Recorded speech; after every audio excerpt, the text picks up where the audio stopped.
굿모닝 에스티 전도사입니다. 오늘도 주의 말씀으로 활짝 여는 밝은 날 시작합시다.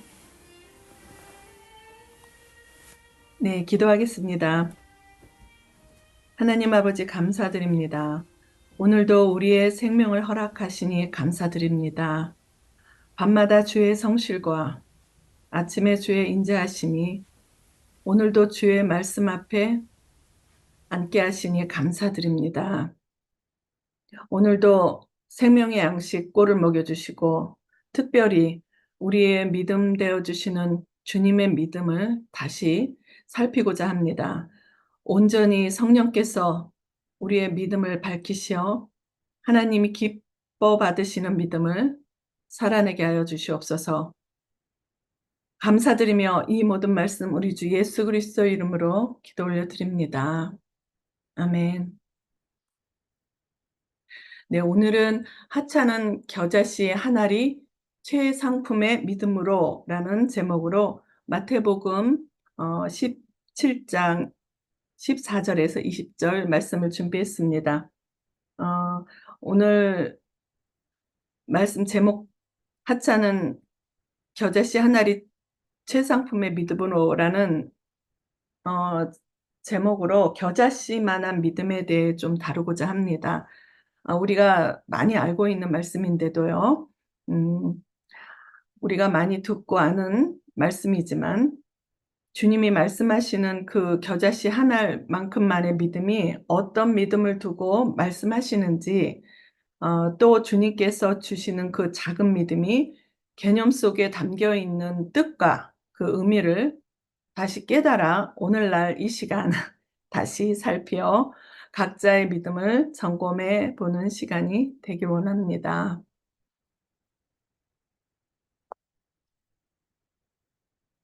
네, 그럼 본문 마태복음 17장 14절에서 20절 함께 통독하겠습니다. 그들이 무리에게 이르매 한 사람이 예수께 와서 꿇어엎드려 이르되 주여 내 아들을 불쌍히 여기소서. 그가 간질로 심히 고생하여 자주 불에도 넘어지며 물에도 넘어지는지라. 내가 주의 제자들에게 데리고 왔으나 능히 고치지 못하더이다. 예수께서 대답하여 이르시되 믿음이 없고 패역한 세대여, 내가 얼마나 너희와 함께 있으며 얼마나 너희에게 참으리요. 그를 이리로 데려오라 하시니라. 이에 예수께서 꾸짖으시니 귀신이 나가고 아이가 그때부터 나으니라. 이때 제자들이 조용히 예수께 나와 이르되 우리는 어찌하여 쫓아내지 못하였나이까. 이르시되 너희 믿음이 작은 까닭이니라.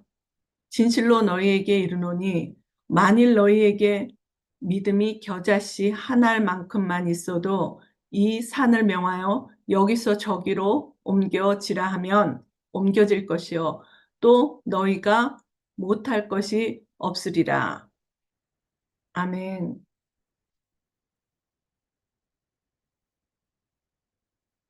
예. 어, 오늘 본문 마태복음 말씀은 마가복음과 누가복음 이렇게 세 공간 복음에 동일하게 나오는 사건이고 공통적으로 전달하고자 하는 믿음에 관한 말씀을 하고 있습니다. 마태복음은 그 유명한 산상 설교가 있고 특히 팔복이 들어있죠. 만큼 마태는 하나님께서 그리스도 안에서 현존하시고 인간의 삶을 다스리신다는 복음을 소개하기 위해서 천국을 핵심어로 느낄 정도로 천국이란 용어를 반복적으로 사용하고 있습니다. 오늘 본문 말씀 앞뒤 정황을 살펴보면 제자들에게 죽음과 부활에 대한 이야기를 처음으로 이르시고 엿새 후에 변화산이라고도 하는, 사실 정확한 산 이름은 모릅니다. 높은 산이라고도 하는 그 산으로, 사실 또 그렇게 높은 산은 아니라고 늘 목사님들이 전하시죠.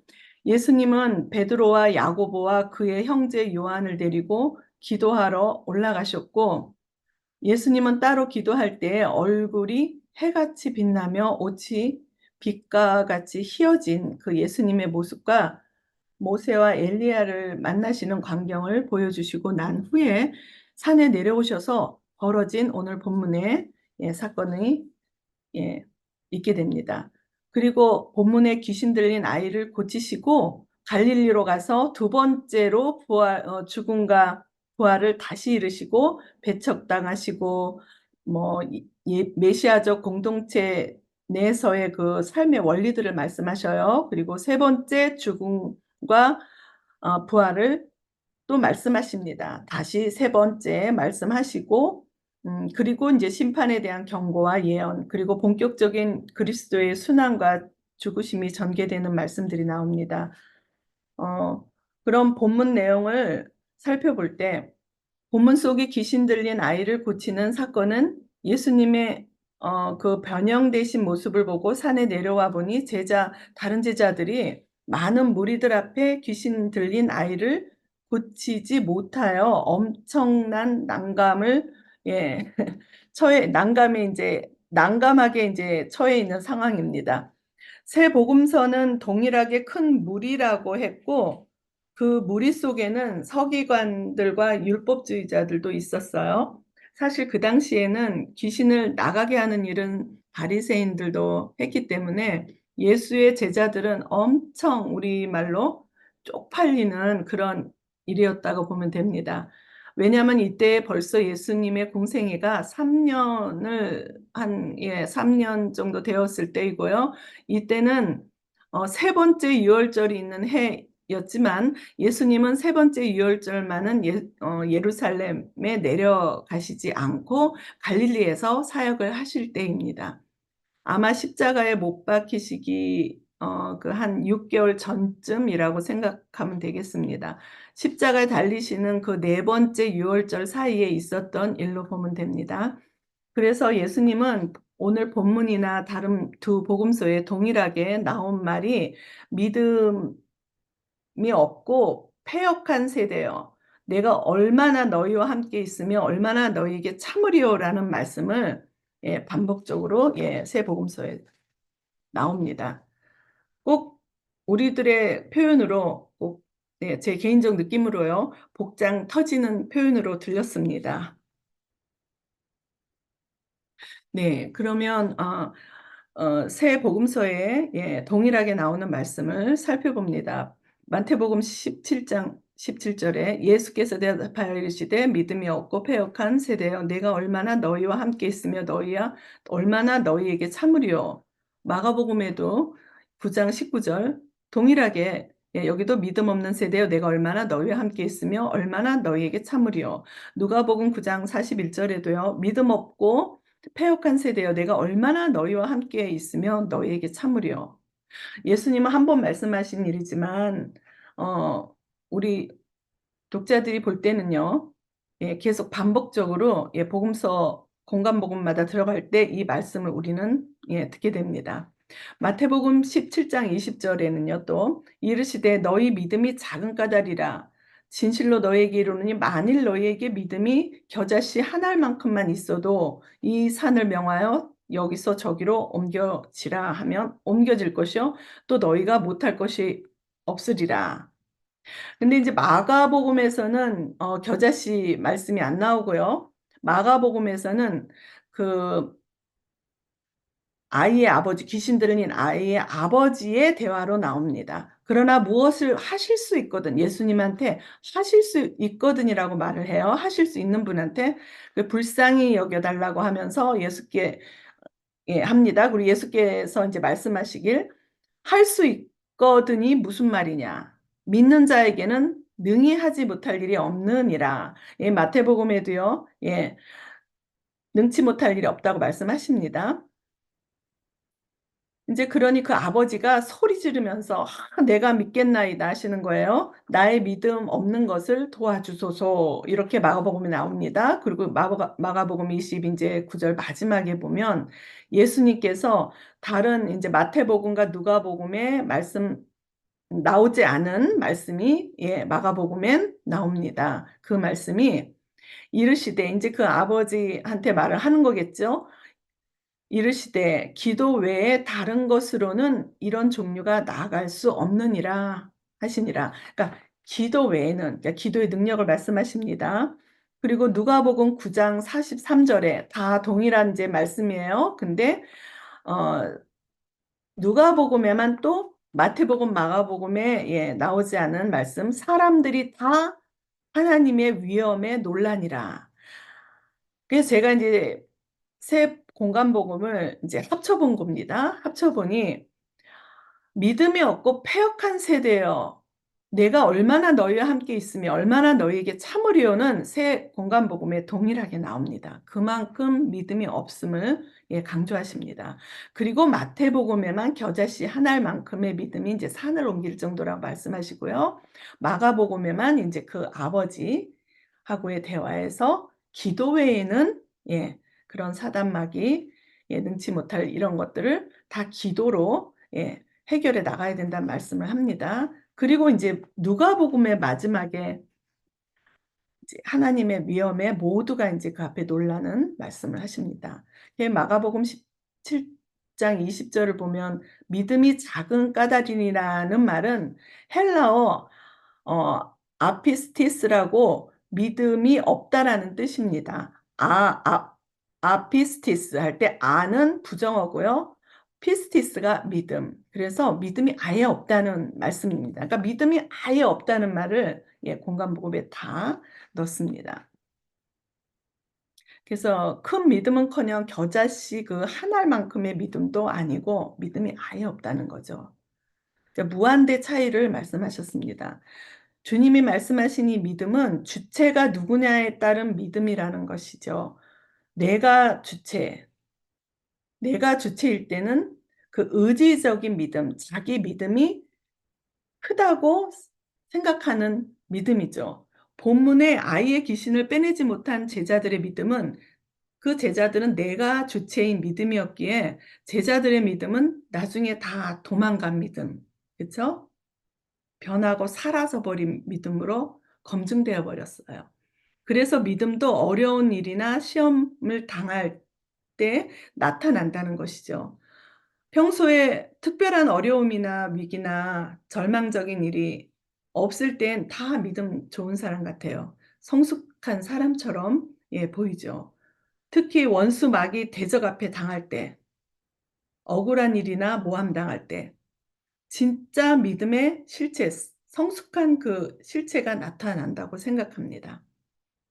그래서 우리의 신앙의 길은 코람데오 앞에 믿음이 검증되는 일은 당연한 것이라고 봅니다. 그러니까 사람이 어려워 봐야 그 사람을 알 수 있다는 말이 있듯이 정말 별일 없을 땐 다 믿음 좋아 보여요.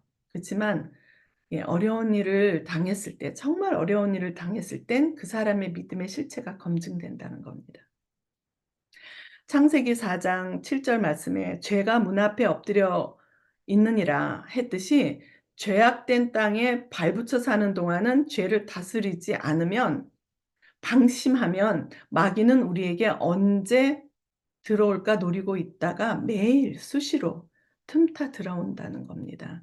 그러니까 내가 주체가 되는 믿음은 마귀도 알아보고 나가지 않는다는 것이죠. 그래서 본문 당시에 그들의 믿음은 아예 믿음이 없고 패역한 세대. 그러니까 예수님이 얼마나 참으리요. 또 겨자 씨 한 알만큼의 믿음. 이건 제자들에게 하신 말이에요, 마태복음에. 그리고 믿는 자에게 능치 못할 일이 없느니라 할 때 기도 외에는 다른 것으로 사단막이 나갈 수 없다 한 거는 또 그 아이의 아버지와 그 앞에 많은 무리, 새 복음 공간 복음에 보면요 다 많은 무리가 있다 그랬어요. 그러니까 일반 백성에게 하신 말씀이에요. 그럼 제자들과 일반 백성들, 거기 서기관도 있었고 많은 무리들, 그러니까 제자들과 많은 무리들 모두 다 믿음이 겨자씨 한 알만큼도 없었다는 거가 발견이 됩니다. 이 말을 제자들과 귀신 들린 아버지뿐만 아니라 거기에 모든 무리들이 다 그 앞에 있어 들었습니다.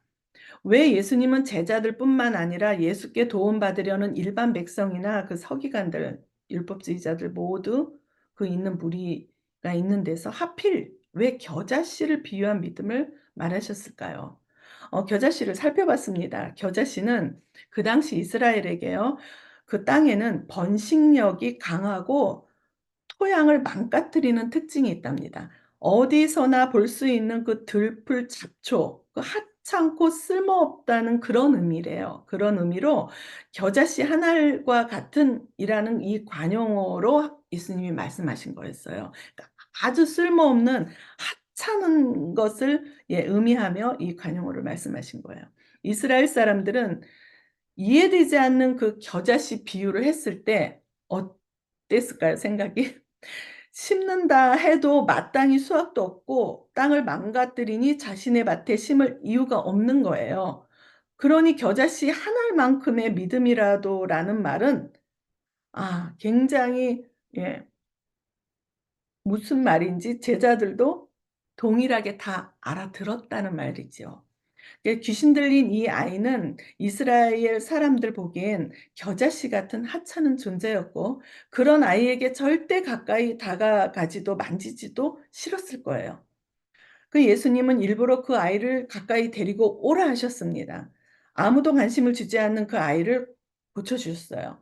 제자들에게 너희가 겨자씨 같이 그 하찮다고 여기는 자들을, 그러니까 곧 죽어가는 자들을 위한 그 사랑의 마음이 바로 "너희는 그 하찮은 겨자씨 한 알만큼의 믿음도 없어."라고 들릴 수 있는 말이죠. 그 사랑의 마음이 겨자씨 한 알만큼의 믿음이라고 말씀하시고 예 있다는 겁니다. 겨자씨같이 버려지며 하찮게 여겨지는 그 죽어가는 사람들 에게 내 시선을 두고 그곳에 역사하실 하나님을 바라보는 믿음, 그것이 겨자씨 같은 믿음이라는 것이죠. 그러나 반대로 인제 남들이 보기에는 이제 나의 믿음이 하찮아 보이고 별 볼 일 없어 보이는 나의 마음, 나의 관심, 나의 행동이 차별 없이 살려야 하는 한 생명을 향해 있다면 그 사랑이 산을 옮기는 기적을 일으키게 된다는 것으로 들립니다. 사도 바울도 사랑이 없으면 아무것도 아니라고 고린도 13 장의 시작에 말씀하시죠. 세상은 하찮다고 쓸모없다고 버려지고 관심 못 받는 그 죽어가는 영혼들을 살리려는 그 하나님의 관심, 그 사랑의 관심으로 교회를 또 세상을 바꾸게 된다는 것으로 들립니다.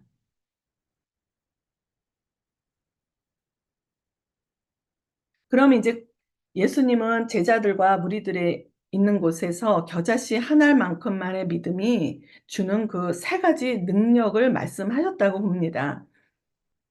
첫째는 하나님의 마음으로 그 사랑으로 하찮은 사람들이라도 불쌍히 여기는 그 사랑으로 받아들이는 능력, 거기에서부터 능력이 있다는 거죠. 두 번째, 기도의 능력만이 사탄 마귀 싸움에 이길 수 있는 능력. 기도만이 모든 사단 마귀도 이길 수 있는 능력과 또 세 번째, 산을 옮기는 믿음. 즉 태산 같은 험난한 우리들의 문제, 그 역경을 극복할 수 있는 능력. 그러니까 이 세 가지 능력을 우리가 그 작은 겨자씨 한 알로 그 믿음만 있으면 된다는 거죠. 그래서 제자들과 그들에겐 두 가지 또 선행 조건을 말씀하셨어요. 바로 겨자씨 한 알만한 믿음과 기도였습니다. 그리고 그 후에 그 십자가 보혈의 공로로 성령을 보내주셨을 때 제자들은 진짜 능력을 발휘했습니다. 그들의 영이 살아나서 하나님의 역사가 믿어지고 믿어지는 사도들의 그 행전은 겨자씨 한 알만큼의 믿음이 죽고 다시 살아난 것이었죠. 겨자씨만한 그 별 볼 일 없는 그 믿음으로 하나님의 은혜와 사랑을 깨닫고 그 믿음은 날개가 되었다는 거예요. 날개 달고 아주 그냥 역사했다는 거죠. 겨자씨 한 알만큼이라는 의미는 바로 보잘것없는 것 같은 하찮은 그 작은 믿음이 결국 참 믿음 그 씨가 싹이 나는 그 참 믿음이라는 것입니다. 그 무서운 로마 제국의 통치 가운데 다락방에서 떨며 기도하던 그들은 바로 천국으로 성장하는 그 최고의 믿음이었고 그 참 믿음의 기도는 수단이 아니라 영적 상태를 키워가는 성장해가는 믿음인 것이었습니다. 그 제자들과 율법주의자들이 하찮게 여긴 그 겨자씨, 하나만큼의 믿음은 이미 오셨어요. 주셨어요, 우리에게 선물로. 그 어두운 권세를 이기신 주의 나라 천국을 또 다시 오실 주님을 기다리며 확산시켰다는 겁니다, 그 제자들이. 또 우리에게까지 왔죠. 그럼 나는 하찮은 사람 하나를 긍휼히 여기는 그 사랑으로 살리는 자로 살고 있는가? 불신자에게 지쳐 있는 영혼, 또 어려움을 겪는 영혼, 그 병마에 싸우는 영혼 등등 그들이 살아나야 하는 것에, 회복돼야 하는 것에 관심을 두고 사는가? 나는 보잘것없는 하찮은 아주 작은 참믿음에서 시작하여 최고의 믿음으로 잘 자라고 있나? 한번 생각해 보기를 원합니다. 만약 그렇다면 분명 생각지 못한 하나님의 놀라운 일들이 함께 할 것이라고 믿습니다. 누가복음에는 하나님의 놀라운 일을 그 무리들이 봤다 그랬어요. 누가복음에 그 하나님의 위엄에 그 놀라운 그 사람들은 그 하나님의 권능, 그 위엄에 놀라는 것으로 예수님의 사역을 또 체험했습니다. 이 주변을 이렇게 하나님의 위엄에 놀랍게 하는 그런 참 믿음으로 성장하는 최고의 믿음들이 되시길 축복합니다.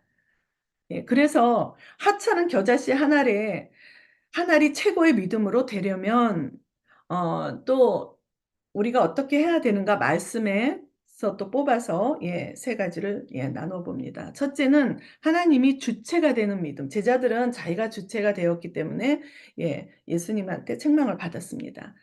하나님이 주체가 되는 믿음. 그러니까 하나님이 주체가 되어야 결정적인 신뢰를 얻는 믿음이다. 그러니까 하찮은 작은 믿음일지언정 확인을 받는 믿음이 되어야 한다는 겁니다. 검증이 되어야 된다는 거예요. 삶 속에서 하나님을 신뢰하는 믿음, 순종하는 믿음은 다 필요한 믿음이라는 것이죠. 성령을 받으면, 성령이 오시면 그 참 믿음의 그 씨가 썩고 싹이 나고 자라게 하시는 그 주의 십자가에 함께 죽는, 또 나는 중생의 씻음과 성령의 새롭게 함이라는 그 거듭난 자의 성장은 하나님의 놀라운 일들을 맛보며 살아내는 믿음이어야 함을 강조해도 과하다 하지 않는 믿음이라는 것이죠. 두 번째는 분투하는 믿음, 분투하는 삶의 태도가 필요하다는 겁니다. 동전의 양면처럼 믿음의 행위는 불가분한 것이에요. 사단 마귀는 가까운 사이, 특히 가까이 하려는 사이를 틈타 들어와 떼어 놓으려고 하는 게 사단이죠. 이 교회 안에서 특히 더 사단의 활동이 있죠. 사단은 우리의 생각과 의식으로 언제나 틈타는 것을 속히 분별하여야 한다는 것이죠. 분노, 시기, 미움, 염려, 질병, 관계 문제, 물질 등등에 걸려 넘어지게 하고 말려들게 하는 것이 사단입니다. 본문에서 예수님이 하신 말씀처럼 기도 외에는 사단을 이길 수가 없습니다. 기도로 구하고 싸워야 된다는 겁니다. 성도 간에, 가족 간에, 형제 간에 시기하고 경제하고 미워하고 원수지는 마음이 속으로 품고 사는 그 쓴뿌리 뽑지 못하고 사과도 화해도 못하고 결국 힘든 괴로운 시절 다 보낸다는 거죠. 기도 외에는 살 길, 이기는 길은 없습니다. 야곱이 그 형이 두려워서 하나님과 싸워 끝장을 보고 왜 복을 받았잖아요. 기도로 싸우는 것이 선한 싸움이라고 봅니다. 많은 사람이 주님과 한몸 되어 서로 우리가 지체가 되었고 형제 자매가 되었으니 함께 그 선한 싸움으로 분투하는 믿음의 사람이 다 되어야 된다는 것이죠. 이 야고보 1장 5절에서 7절 말씀에도요. 너희 중에 누구든지 지혜가 부족하거든 모든 사람에게 후히 주시고 꾸짖지 아니하시는 하나님께 구하라. 그리하면 주시리라. 오직 믿음으로 구하고 조금도 의심치 말라. 의심하는 자는 마치 바람에 밀려 요동하는 바다 물결 같으니 이런 사람은 무엇이든지 주께 얻기를 생각하지 말라. 두 마음을 품어 모든 일에 정함이 없는 자로다. 이렇게 말씀하십니다. 두 마음을 품지도 않고 의심지도 않은 작은 믿음이 기도로 끝까지 구하고 도움을 붙들고 갈 때 태산 같은 일도 바꿀 수 있다는 것이죠. 주님이 말씀하신 산을 옮기게 하는 믿음입니다. 능치 못할 일이 없다고 하셨습니다. 여기서 산이라는 그 본문에 나오는 산에 대한 예 그 유대인의 그 내려오는 그런 말이 있습니다. 그러니까 큰 장애물, 곤란한 일을 말할 때 유대인 학교에서는 그 어려운 큰 문제를 해석하는 랍비 선생을 가리켜서 큰 산을 옮기는 사람이라는 별칭이 있답니다. 예수님이 형제 야고보도 의심치 말고 두 마음을 품지 말고 오직 믿음으로 구하라예요. 그 구하라 하는데 그 작은 믿음이니까 어떻게 해요? 구하라 하시는 거 아닌가 생각합니다. 믿음이 너무 없으니까 구하라는 말밖에 하실 수가 없었을 것 같습니다. 자기 믿음이 강한 사람은 자신이 주체이고 자신을 더 믿기 때문에 하나님께 구하지 않아요. 그런 사람들 많이 봅니다. 아무리 권유해 줘도 자기 생각대로만 살려고 하죠. 기도하라고 해도 간절히 안 해요. 죽어도 안 해라는 말이 나올 정도로 안 해요. 그래서 왜 강 목사님도 무신론자들 믿음 어떻게 보면 그냥 겉보기에는 우리 성도들보다 더 좋은 믿음처럼 보인다고 말씀하셨어요. 그래서 자기 신념이나 이념이 아주 무섭다는 거죠. 우리의 믿음은 세상 사람들의 믿음과 전혀 다른 믿음이라고 봅니다. 그래서 십자가의 도가 멸망하는 자들에게는 미련한 것이요 구원을 얻는 우리에게는 하나님의 능력이라 사도 바울도 고린도전서 1장 18절에 말씀했어요.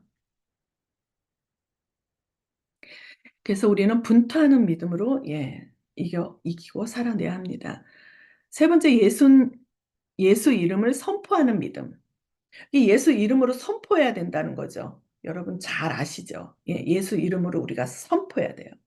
겨자씨 한 알만큼의 하찮은 믿음이라도 나를 믿는 것이 아닌 하나님을 믿는 그 참 믿음으로 내가 하는 게 아니고 하나님이 하신다.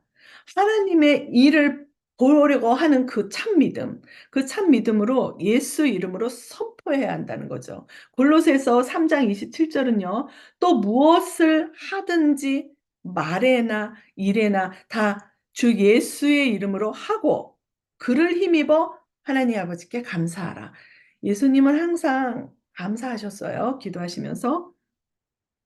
예수의 이름으로 선포할 때 질병 관계, 뭐 갈등, 미움, 염려, 걱정, 두려움, 불안 등의 매일 우리에게 벌어지는 그런 일들, 뭐 영적으로, 혼적으로, 정신적으로, 그죠? 육적으로 매일 그런 일이 있을지라도 예수 이름으로 선포할 때 떠나간다는 것입니다. 하루, 이틀, 3 일, 4 일 하루하루 지나갈수록 회복과 치유의 역사를 보게 되고 날로 날로 성장하는 최고의 믿음이 되어 간다는 것을 믿습니다. 뭐 여기에 또 말을 덧붙이자면 신유의 역사 개인적으로들 믿는 사람은 그 참믿음으로 내 몸에 아픈 것들 물론 병원 가서 치유해야죠. 약도 먹어야죠. 그렇지만 우리가 내 몸에 손을 올려놓고 예수 이름을 선포하고 기도했을 때 예 잔잔한 병들은 거뜬히 이겨내고 저 같은 경우 사실 작년에 허리를 다쳐서 걷지를 못했어요. 근데 제가 허리에 손을 얹고 신유 기도를 했습니다. 신기하게도 이틀 만에 정말 걷지도 못한 허리가 예 걷게 됐어요. 3 일, 4 일? 어느 분은 똑같이 저하고 똑같이 허리를 다치셨는데 그분은 한 달도 넘게 걸리셨어요. 근데 저는 같은 그 시기에 예 정말 빠른 시일 내에 3일 내에 낫습니다. 그런 은혜를 받아본 경험이 있었습니다. 그래서 우리는 태산 같은 그 또 불신자 그런 태산 같은 악한 미운 사람 예수 이름을 부르는 기도로 또 선포함으로 하나님이 되돌려 놓으시는 구원의 역사 또 우리가 치유의 역사 또 관계 회복의 역사가 있을 줄을 믿습니다. 그래서 하찮은 겨자씨 한 알에 최고의 믿음을 되려면 하나님의 주체가 되는 믿음이 돼야 되고, 분투하는 믿음, 예수 이름을 선포하는 믿음이라고 봅니다. 이 세 가지 믿음을 천국인으로, 곧 주의 나라로 자라나게 하려면 성령의 인도하심만이 가능하다는 것을 믿는 믿음이 또 요구가 됩니다. 밥 버프트란 사람이 있어요. 그분이 하프타임의 고수라는 책에서는 성공에서 의미로 초점을 전환해야 한다는 그 성공 기준을 말합니다. 그 성공 기준은 믿음은 얼마만큼 무엇을 했느냐보다 얼마나 모든 사람을 믿을 수 있느냐와 모든 사람이 나를 얼마나 믿고 있을까입니다. 그러니까 소유나 어떤 성취의 문제가 아니라 존재의 문제라는 것입니다. 네, 저의 개인적인 생각도 그렇습니다. 믿음이란 믿는 한 사람의 그 존재적 의미가 굉장히 가치 있는 삶을 살게 한다고 봅니다. 예수 제자들은 예수님께 많이 깨닫고 보고 살면서 굉장히 놀랐던 것은 예수의 그 믿음에 대해 놀란 것입니다. 하나님 아버지를 믿고 십자가에 순종함으로 살아나신 그 믿음을 보고 자신들의 믿음 없는 것을 확인한 거죠. 성령을 받고 나서야 태어난 제자가, 참 제자가 되었습니다. 병 고치고 귀신 빼고 풍랑을 잠잠케 하고 5천 명, 4천 명 먹이시고 나사로를 살리신 그 예수님의 믿음. 그래서 제자들은 믿음을 더하소서라고 믿음 없을 때 예수께 구했어요. 그러니까 믿음은 의지도 아니고 선물입니다. 그러나 그 선물이 사라지면 의심하고 비난, 비판, 다투고 시기, 경쟁하죠. 제자들도 그랬어요.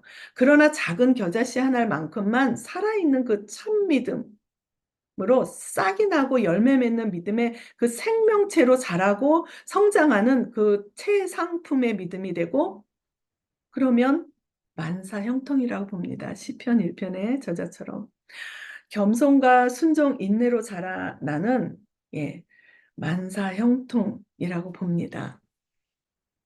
그래서 자라나는 최상품의 믿음이 만사형통하려면 더 나아가 영생을 준비하는 믿음으로 살아가야 하는 것이고, 능동적이고 순종적이고 지속적인 그 성화 과정, 성숙한 과정을 살아내는 것이 최상품의 믿음이고, 곧 하나님의 기쁨이 되어 드리는 것이라고 생각합니다. 그러기에 우리는 모두 머리 대신 주님의 몸으로서 앞서 언급한 대로 겨자씨 한 알만큼의, 저는 이거를 동등한 크기라고 말씀드리고 싶습니다.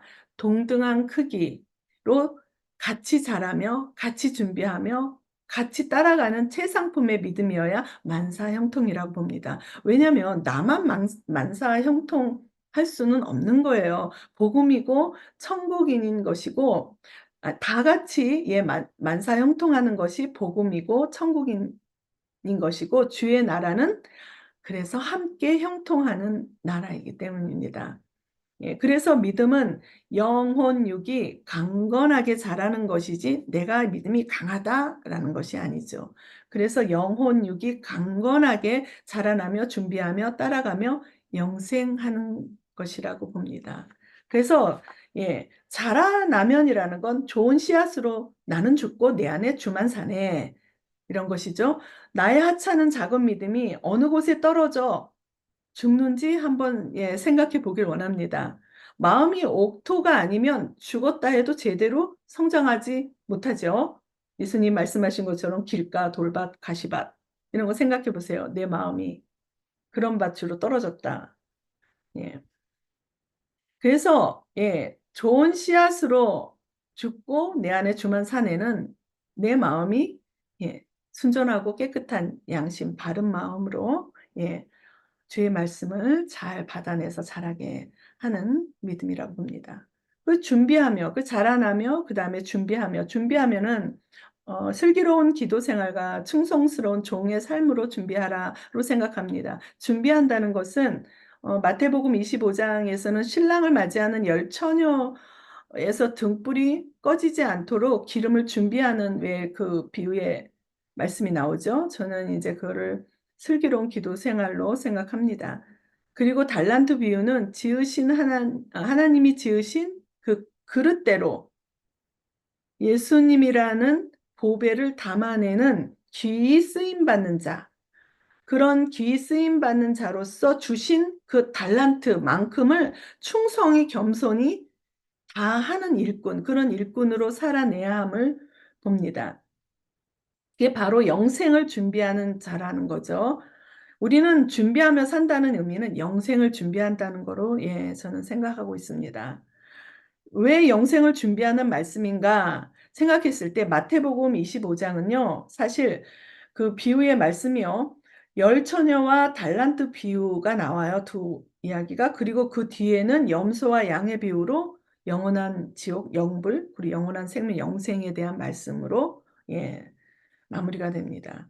그래서 준비한다는 거는 영생을 준비한다는 거로, 이 영생을 준비하는 거는 슬기로운 기도 생활과 충성스러운 종의 삶으로 준비한다.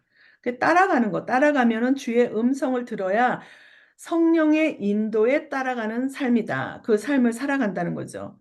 요한복음 10장 27절에 내 양은 내 음성을 들으며 나는 그들을 알며 그들은 나를 따르리라. 이렇게 말씀하셨어요. 마지막으로 말씀이라는 그 꼴을 먹고 주의 음성을 들으며 성령의 인도하심을 따라 사는 것이라고 봅니다. 그러니까 좋은 씨앗으로 좋은 밭에 자라나며 기도 생활과 충성스러운 겸손한 그 작은 일에 충성하는 종으로 준비하며 주의 음성을 성령의 인도에 따라 듣고 따라가는 삶이라는 것이죠. 말씀을 정리합니다. 요즘에 좀 시국이 안 좋죠. 전쟁에 대한 무서운 말도 나오고요. 온 세계 시국이 경제공황 극복의 발버둥이에요. 그 전쟁으로 지금 어두운 구름처럼 덮여가고 있는 것을 봅니다. 이럴 때일수록 전도서로 주신 우리 목사님 참 전도서 요즘 열심히 전달하고 계시는데 우리가 다시 한번 인생을 생각하고 믿음을 생각하게 되는 시간인 것 같습니다. 전도서로 주시는 은혜처럼 해 위에 계신 하나님, 온 우주 시공간을 품고 계신 하나님의 영, 몰트만은 공간의 영이라고 또 말씀을 표현했습니다. 공간의 영이신 초월자를 바라보며 헛되지 않는 믿음의 삶을 우리 모두가 잘 살아내고 승리하기를 원합니다. 비록 하찮은 겨자씨 한 알로 시작한 믿음이지만 그리고 또 시작해야 될 분도 있겠죠. 내가 주체가 아닌 하나님이 주체가 된 최상품의 믿음으로 분투하는 믿음, 예수 이름을 선포하는 믿음이 되어 옥토의 마음으로 자라나기를 축복합니다. 주님을 맞이하는 슬기로운 기도 생활과 작은 일에 충성하는 기에 쓰이는 그릇으로 영생을 준비하는 자가 되기를 축복합니다. 매일 말씀의 꼴을 먹고 주의 음성을 들으며 성령의 인도하심을 따라가는 삶으로 만사 형통하기를 축복합니다. 그리하여 하나님의 최상의 믿음으로 승리하시기를 축복합니다. 기도하겠습니다. 하나님 아버지 감사드립니다. 죄 많은 세상 흙으로 돌아갈 수밖에 없는 저주받은 땅이 하나님의 그 크신 십자가의 은혜, 그 사랑으로 보잘것없고 하찮은 겨자씨 한 알만큼의 작은 믿음으로도 거듭나게 하시고 자라게 하시고 준비하게 하시며 주의 음성을 따라가도록 말씀하여 주시고 성령의 인도로 또 보여주시니 감사드립니다. 어찌 그 은혜를 갚을 수 있을런지요. 단지 갚을 수 없는 주의 십자가의 사랑을 받은 자들답게 영생을 준비하는 삶을 헛되이 살지 않도록 오늘도 주신 은혜대로 전해받은 주의 말씀대로 우리 모두가 하나님이 기뻐하시는 최상품의 믿음으로 살아내도록 오늘도 성령 충만한 은혜로 함께 동행하여 주시옵소서. 감사드립니다. 감사드리며 이 모든 말씀 우리 주 예수 그리스도 권능의 이름으로 의지하여 기도 올려드립니다. 아멘.